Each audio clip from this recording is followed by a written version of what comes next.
Ben, boa tarde a todas e todos. Para que non me coñecedes, eu sou María Ovelleiro, son directora do semanario Sermos Galiza, colaboro con outros medios de comunicación, por exemplo, co Correo Televisión, e até hai pouco tamén colaboraba na Radio Galega, ata que a dirección do ente público me decidiu cortar a cabeza porque está claro que as mulleres que opinamos somos perigosas. En primeiro lugar, quería agradecerlle unha vez máis a Susana Pedreira e a Diana López Varela que tivesen a ben que se metesen neste fregado para organizar semellante foro con profesionais desta categoría. Tamén agradecerlle á Deputación de Pontevedra e ao Concello de Pontevedra o seu apoio, porque sen estas institucións isto non tería sido posible, e iso tamén, como teñen apuntado outras relatoras, é política, tedo en conta. Eses aplausos.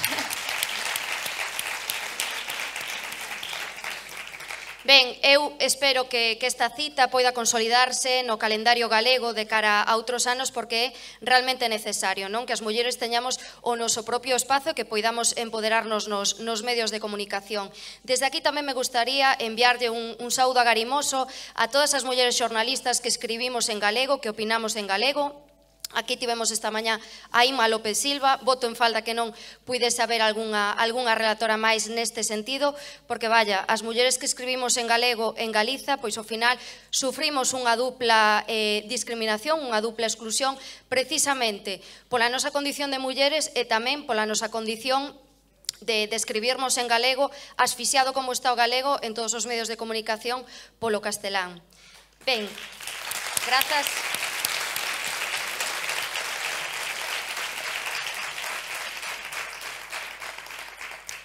Como se puxo de manifesto aquí estes días, o poder dos medios de comunicación está completamente en mans dos homes. Hai estudos que sinalan que un 10% tan só das mulleres está a fronte dos medios de comunicación. Unha porcentaxe que no caso de Galiza cae ata o mínimo. En Galiza, a día doxe, que se saiba, tan só está Carme Merelas, que é directora de La Opinión de A Coruña, e no meu caso, directora do semanario Sermos Galiza. Temos hoxe aquí a Ana Pardo de Vera, que é unha das directoras dese 10% que hai no Estado español. Ela é directora de Público, xa tomou a palabra esta mañá para darnos a benvida deste foro e agora imos manter unha conversa para que nos conte a que dificultades se enfronta precisamente por ser muller ao fronte dun medio de comunicación como é Público. E a vostedes convidarlles a que esta noite, cando cheguen a casa ou en calquera cafetería ou onde sexa, que abran o xornal e que miren na mancheta, que é o cadradiño que reservamos nos medios de comunicación para apuntar os principais datos do periódico, para que vexan até que nivel hai que baixar para topar a primeira muller con responsabilidade nese propio medio de comunicación. Eu creo que van ficar completamente abralladas e abrallados cando vexan até o nivel o que hai que baixar para que haxa unha responsabilidade feminina. Ben, boa tarde, Ana. En primeiro lugar, quereríamos saber por que o xornalismo ten que ser feminino, que é o que ti defendes. Sí, bueno, yo soy de, buenas tardes. Antes de nada, decirte que efectivamente soy muy partidaria de que se hable gallego y de que se le dé el valor que tiene, que es todo, ¿no? Para una tierra y para un pueblo como el gallego. Yo, desgraciadamente, te lo contaba antes, mi educación en gallego fue muy limitada. En mi casa no se habla gallego, mi madre no sabe hablar gallego, mi padre habla gallego muy bien, pero no lo hablábamos en casa. Yo tenía en el bachillerato, creo recordar, tenía 2 horas de lengua gallega a la semana. Después hice letras puras y tenía literatura gallega. Estuve en un instituto público, tenía literatura... Galego, en Lugo estamos falando, ¿verdad? En Lugo estamos falando, sí, sí. Tenía literatura gallega en COU que dábamos en castellano, una cosa absolutamente indescriptible. Entonces yo sí me dediqué a leer todo el gallego que pude e a ler en gallego, falo galego cando podo, pero non teño a soltura que debería, sobre todo porque llevo 20 años viviendo en Madrid. Por eso ahora, cuando es el debate sobre la inmersión lingüística en Cataluña, yo digo, ojalá hubiéramos tenido inmersión lingüística en Galicia para que yo pudiera dominar el gallego como dominan los catalanes, mis amigos catalanes, el catalán y el castellano. Dicho esto, el periodismo es feminista, tiene que ser feminista. Es decir, si los periodistas reivindicamos contar una realidad, contar lo que pasa, denunciar los hechos, denunciar las injusticias, proteger a los vulnerables, denunciando lo que les ocurre, destapar los abusos del poder, poner luz donde los poderes quieren poner sombra, ¿cómo se entiende un periodismo que omite al 51% de la población española, que somos las mujeres? Entonces, eso no es periodismo, eso es otra cosa, pero no es periodismo. El periodismo o es feminista o no es periodismo. Eso es así, y así lo entendí en cuanto asumí la responsabilidad de directora, y en eso estamos, haciendo un diario feminista. Ojo, nos cuesta, y además hay una tarea educativa para la misma redacción, para todos, pero realmente están todos, hombres y mujeres, totalmente concienciados después de explicarles los pormenores, lo que es la perspectiva de género en la elaboración de noticias, lo que es la perspectiva de género en la opinión, lo que es la paridad impuesta en un primer momento, como son las cuotas que yo defiendo apasionadamente, mientras las mujeres no gocemos de una igualdad real. Y el periodismo no puede ser una excepción, ni muchísimo menos. En que se percibe o feito de que neste caso ti sexas a directora dun medio de comunicación como é público, non? Falo do día a día da redacción. Bueno, yo supongo que el funcionamiento es el mismo, porque en la actualidad diaria, sobre todo en el momento que estamos viviendo, que es sin duda un momento histórico de cambio de ciclo, donde todo está revuelto, confuso, donde hay particularmente en este país, luego el plano internacional, que también lo está, ¿no? Pero me voy a ceñir al ámbito nacional.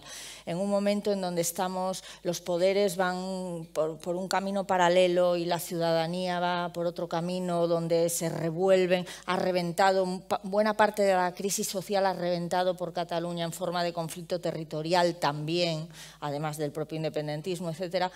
Yo creo que el día a día quizá no nos permita encontrar esos matices diferenciales que supone el feminismo, pero, por ejemplo, llevamos 2 semanas que es una locura con el tema del 8 de marzo, ya no solo para el propio periódico, en el que, como es un acontecimiento histórico y tiene visos, además, de convertirse en una huelga sin precedentes a nivel internacional, además, pues estamos trabajando en ese día, estamos trabajando en los previos, estamos haciendo una revisión de los 40 años, lo que ha sido la figura del feminismo, todas esas mujeres que han sido absolutamente ninguneadas en 40 años de democracia. Estamos escarbando en hemerotecas, estamos levantando las alfombras para que realmente nos demos cuenta de la importancia de todo eso. En este momento concreto, en un día normal, pongamos cuando pase el 8 de marzo, aunque yo creo que habrá un antes y un después del 8 de marzo, de eso estoy absolutamente convencida. Cuando pase, bueno, se nota en que nosotros mismos tenemos un catálogo, que ya lo hicimos en la etapa de público papel, tenemos un catálogo sobre cómo informar de violencia machista, pero eso solo es una parte. Entonces, hemos ido ampliando el catálogo formacional, educacional, le llamamos nosotros, para informar con perspectiva de género. Eso incluye tanto a las figuras de opinión como a las propias noticias.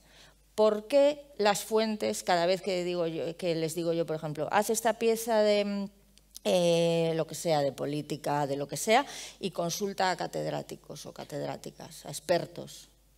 Solo salen hombres. Falábamoslo antes, non? Sí, solo esa salen dificultade hombres que temos nos como directoras neste caso, sí, a hora pois de encargar calquera tema, non? E propoñemos pois las que consulten fuentes, efectivamente as fontes, conseguir fontes femininas para que despois non aconteza o que chamamos nos así en brincadeira, que é o todo pirolos. sí. Ao final pois abres a páxina e aparecen parece que non hai expertas e que só hai expertos. Entón, a que crees que se debe esa dificultade? Bueno, se debe porque ocurre con todo. O sea, si tú empiezas a mirar los libros de historia, esto remontándonos a tiempos más largos, si tú empiezas a mirar los libros de historia, si empiezas a mirar los libros de historia de la ciencia, historia de las religiones, historia de lo que sea, lo que encuentras es básicamente masculino, y si no, mujeres siempre en un segundo plano. Quiero decir, la relevancia de lo masculino está ahí, no hay referentes femeninos.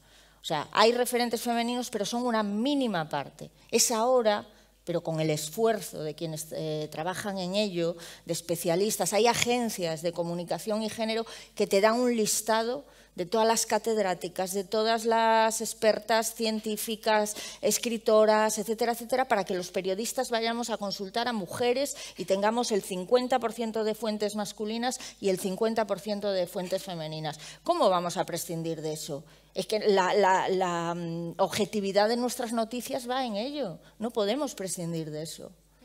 Preguntábache antes, non, no día a día, como era ese ser directora nun medio de comunicación, porque hai estudos universitarios que indican que o feito de estarmos as mulleres pois a fronte dunha dirección dun periódico, a fronte dunha redacción, pois incide positivamente na visión que se dá das mulleres nos periódicos. Non sei se estás de acordo con esa... La mujer en general, salvo cuando hablamos de cargos políticos, entrevistas y demás, generalmente sale en las noticias de violencia, relacionadas con la violencia.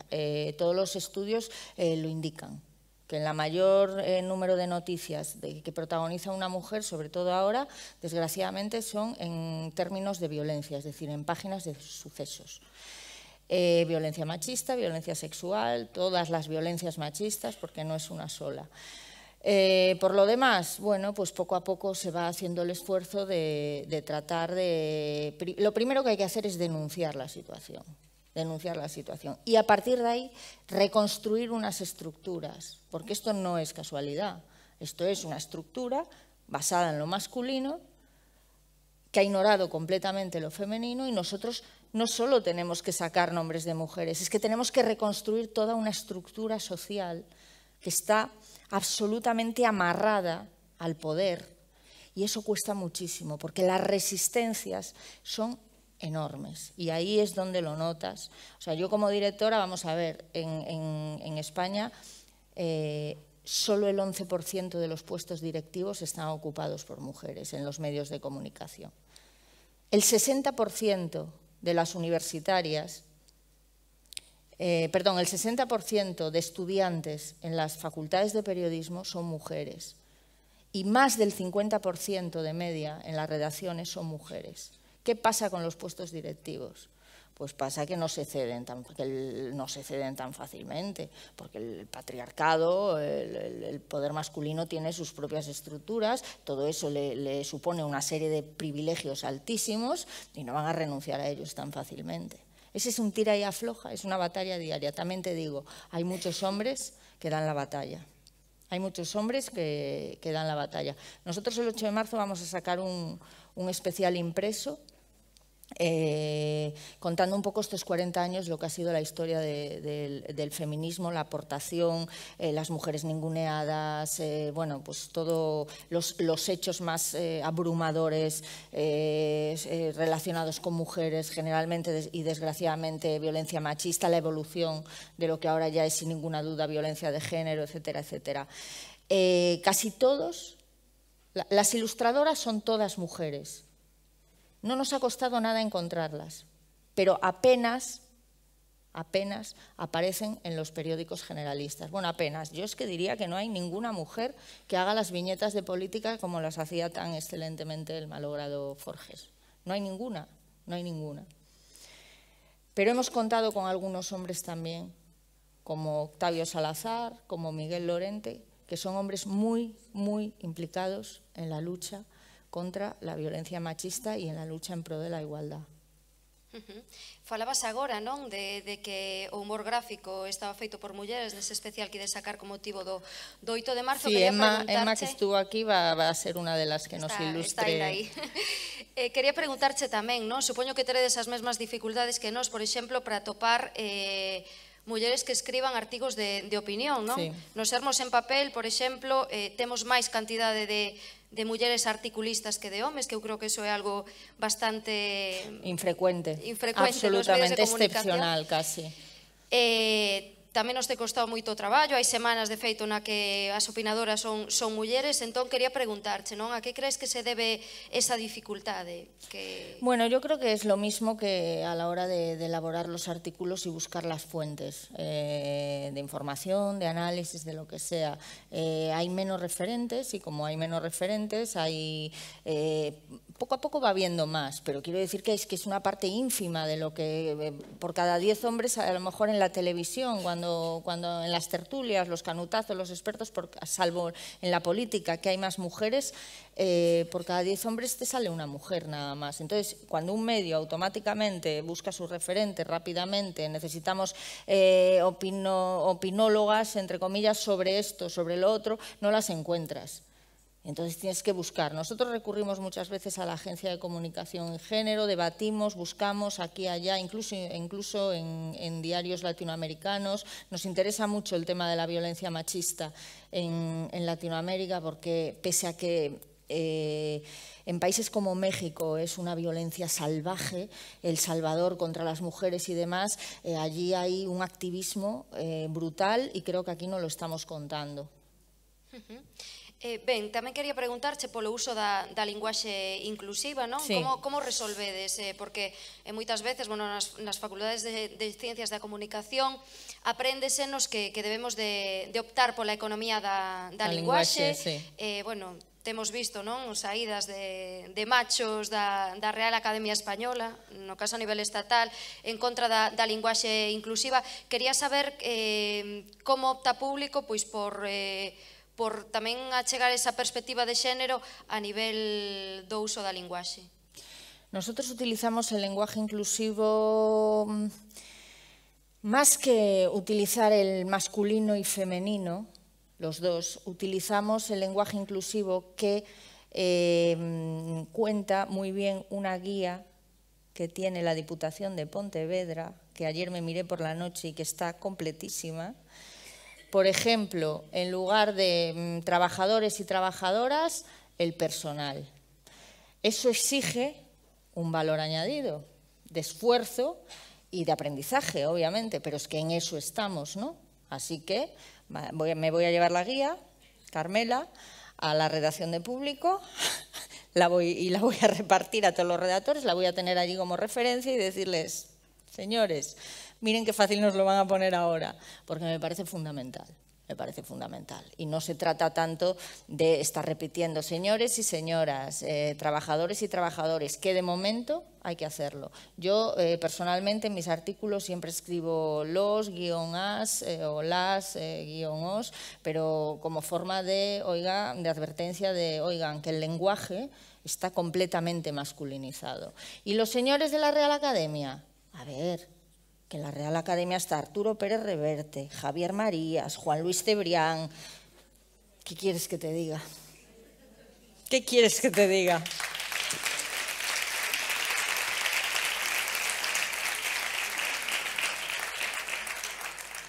Ben, antes de iniciarmos xa as preguntas do público, quería saber tamén se na túa condición de xornalista ao longo da túa trayectoria sufriches en algún momento pois algún tipo de machismo, algunha situación de menosprezo polo feito de ser muller.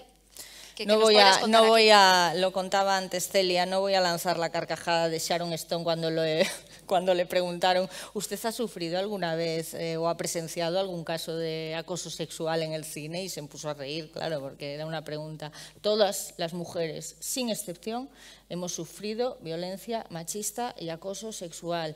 Y la que lo niegue es que no se ha enterado. Es que no se ha enterado. Todas las mujeres. Pero bueno, yo ayer estoy leyendo un libro muy bueno que me gusta de Mary Bird, que es una mujer excepcional, y habla del síndrome Trix.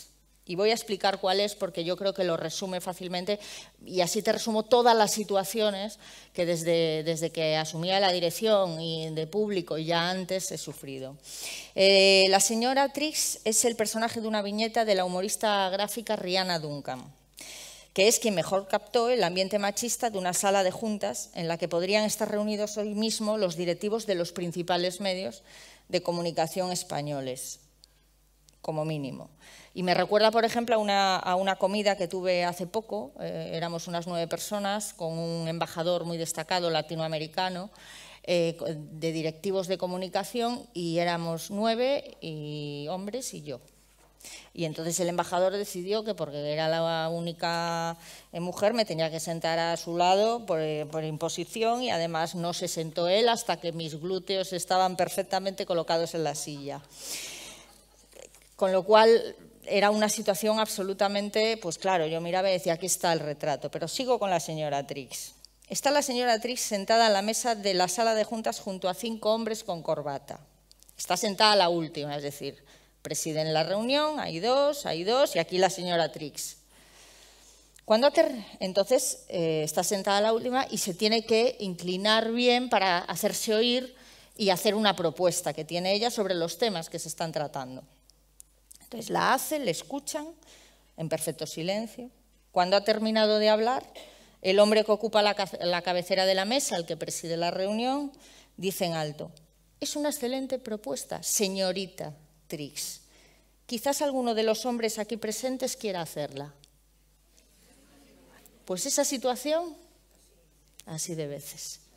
O sea, es muy complicado hablar en reuniones donde solo hay directivos, y ahora, claro, es que la mayoría de mis homólogos, la mayoría, bueno, menos Monse Domínguez, mi queridísima Monse Domínguez, que es una leona, directora del Huffington Post, y poco más, es que no tenemos nada, Bueno, pues esa situación, así de veces. Y eso no puede ser. Quiero más directoras en las reuniones que yo tenga con los directivos de medios de comunicación. ¿Y cómo crees que puede conseguirse? Eso que parece una utopía. Bueno, sin ninguna duda apelando a la responsabilidad de las empresas. Yo estoy muy agradecida porque los dueños, que son 2 nada más, tampoco es que tuvieran que hacer la gran junta de accionistas, me eligieran directora de público, además en un momento tan apasionante para contarlo, y estoy muy agradecida. Obviamente os podéis imaginar la cantidad de halagos, entre comillas, que he recibido por haber sido elegida directora por 2 señores muy ricos los 2. De todo tipo. Lo peor que os estáis imaginando, 508 veces. Nunca he silenciado a tanta gente en Twitter como cuando me hicieron directora de público. Es tremendo. Pero yo adelante con esto porque es un privilegio, una oportunidad. Y además, lo primero que pensé es, pues ahora vas a pedir que haya más directoras todos los días, por pesada. Todos los días voy a estar ahí pidiendo, necesitamos mujeres en los puestos directivos. Necesitamos mujeres. Lo primero que hice fue elegir a una codirectora conmigo. Moi ben.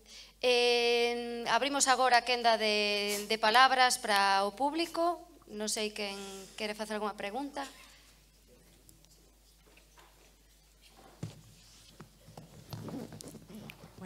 Buenas noches. A ver si intento no liarme mucho. Yo soy periodista también, ahora no ejerzo como tal, pero empecé hace 22 años en el mundo del periodismo deportivo. Además, o sea, que os podéis imaginar lo complicado que era para una chica hace 22 años trabajar en un mundo de hombres. Telita. Sí, horroroso. Pero bueno, sí es cierto que he sido criada por mujeres muy valientes y muy fuertes. Aquí tengo a mi madre. Y bueno, pues gracias a eso también he tenido la fortaleza para seguir adelante y luchar día a día, porque era una lucha continua. Sí es cierto que la tenía un poco olvidada porque llevo ya un tiempo sin ejercer en este mundo machista de los deportes, pero estos días he estado en Barcelona en el Mobile World Congress participando en un evento además de movilización, de visibilización de mujeres en la tecnología, sí. Women Up, súper interesante. He venido hiper emocionada y estoy totalmente de acuerdo con Fernanda Tavares, que yo creo que d'esta vai con un de evento esta yo estoy convencidísima de también, sobre todo también con eventos como el de este tipo. Sí es cierto que yo creo que debería de haber hombres, escuchando todo este tipo de cosas, debería de haber hombres en el evento del otro día del Women Up, pero bueno, poco a poco.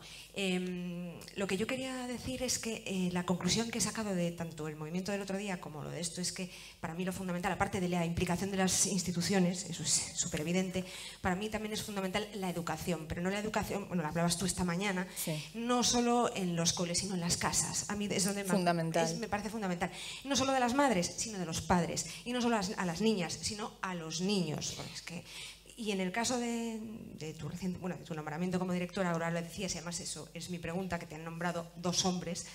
Necesitamos hombres valientes de momento para esto, ¿no? Además, mujeres valientes evidentemente las necesitamos, porque hay que ser muy valientes para asumir este tipo de cargos, pero necesitamos a hombres valientes para que nos nombren.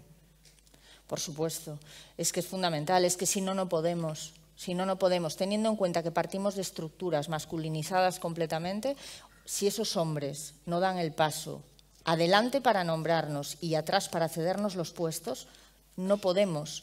Necesitamos su complicidad, pero no la vamos a tener siempre. Por lo tanto, también abogo por leyes e implicación de las políticas públicas. Necesitamos que nos abran las puertas y cuando estemos ahí podemos ser mejores o peores, pero estaremos ahí como ellos, que son mejores o peores.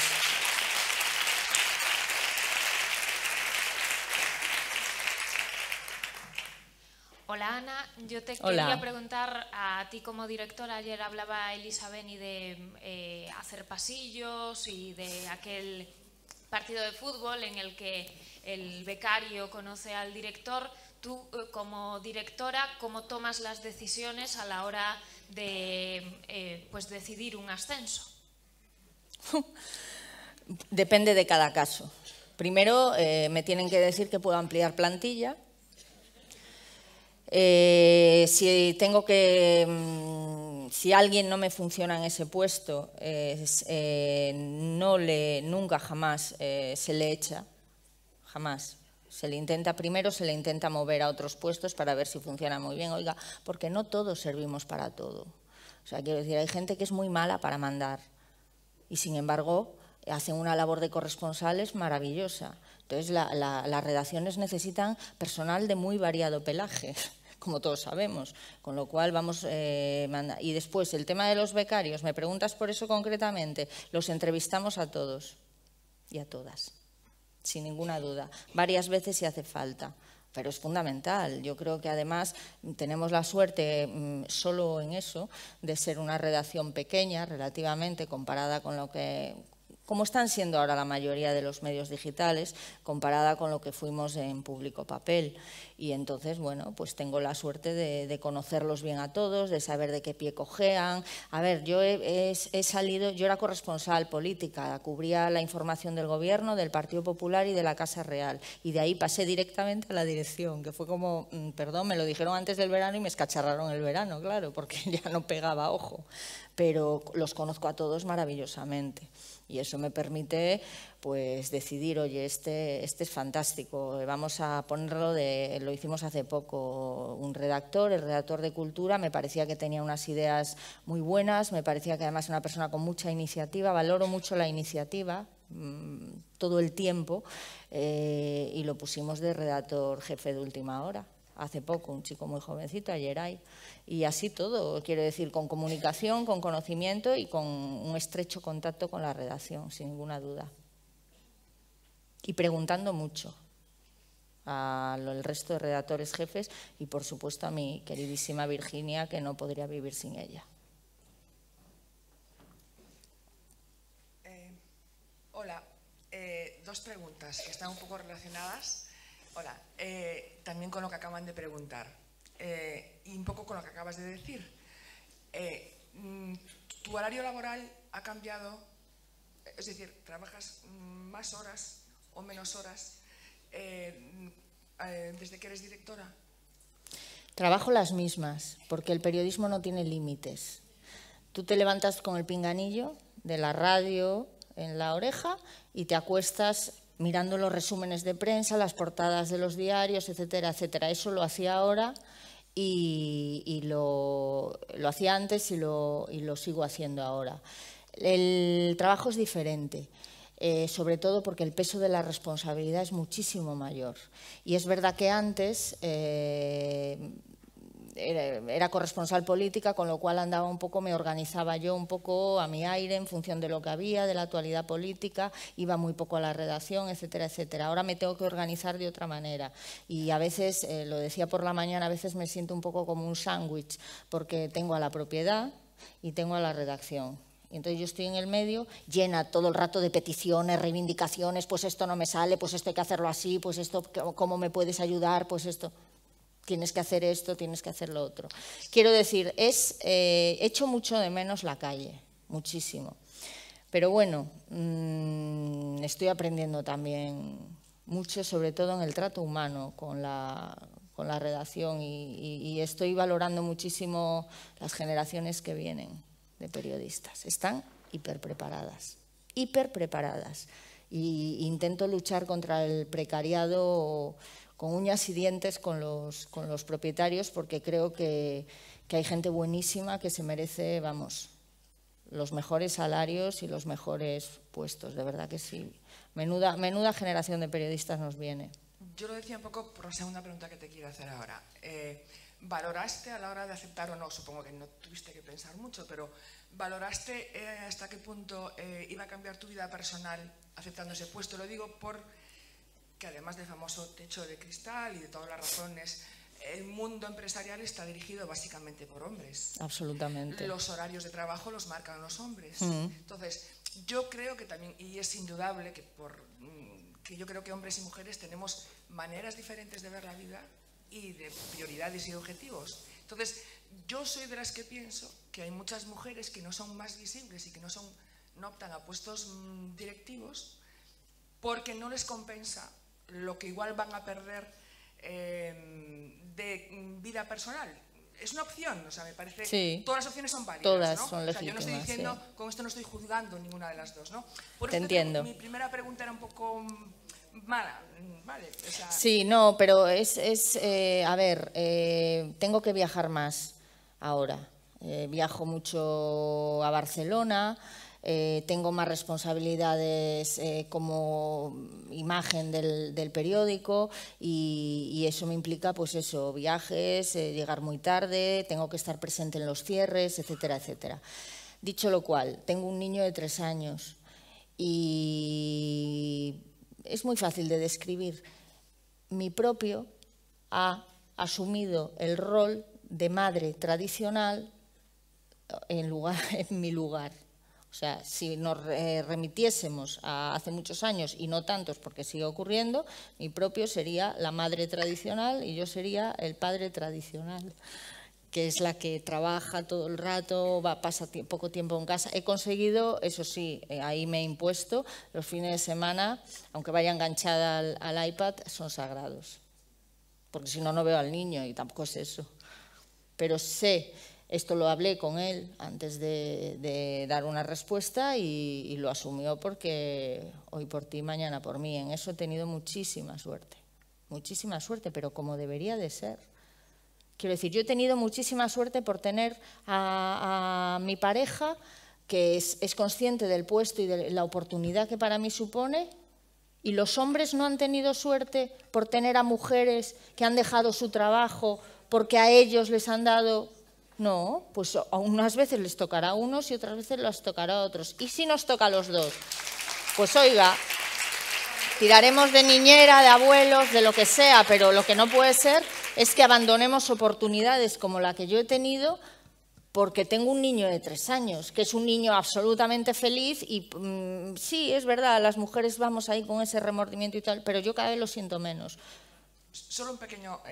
yo lo decía, no por eso que tienes toda la razón del mundo, sino porque creo que una cosa que debéis conseguir las mujeres cuando llegáis a puestos de responsabilidad es que los horarios laborales...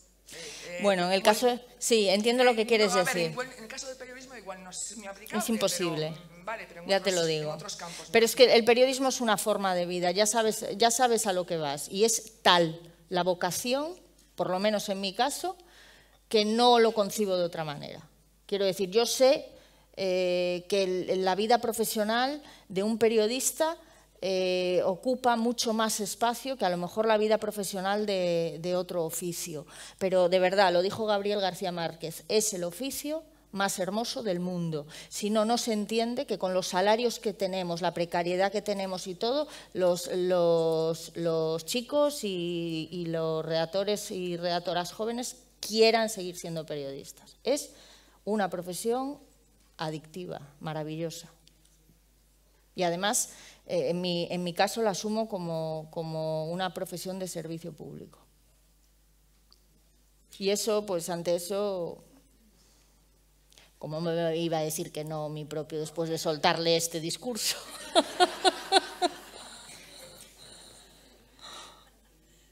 No sé si he contestado bien a tu pregunta. No, es que es muy importante para entender realmente lo que supone asumir un puesto directivo en un medio de comunicación. Ya es duro para un corresponsal político, un redactor, lo que sea, para un directivo, pero es que es una oportunidad que ni siquiera te paras a pensarlo. O sea, estás dando botes desde el primer día. Luego tiene momentos, todos los políticos quieren controlarlo, todos, sin excepción. Esa es la batalla diaria. Pero bueno, ahí estamos. Algunha pregunta máis?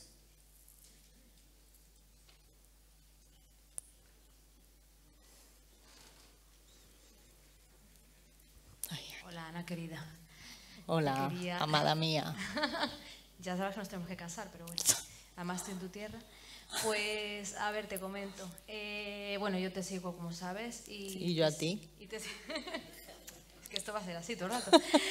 que te comento, que te sigo, pero también en televisión, en las tertulias, etc., en fin, durante mucho tiempo, ¿no? Y quería sacar un tema, que imagino que estarás de acuerdo conmigo, pero ya tú lo cuentas mejor que yo, que es cómo se interrumpe a las mujeres cuando opinan, y en concreto en tertulias televisivas, ¿no? Y qué pocas mujeres hay en tertulias televisivas, y si quieres contar alguna cosa más, pues la cuentas, si no, pues...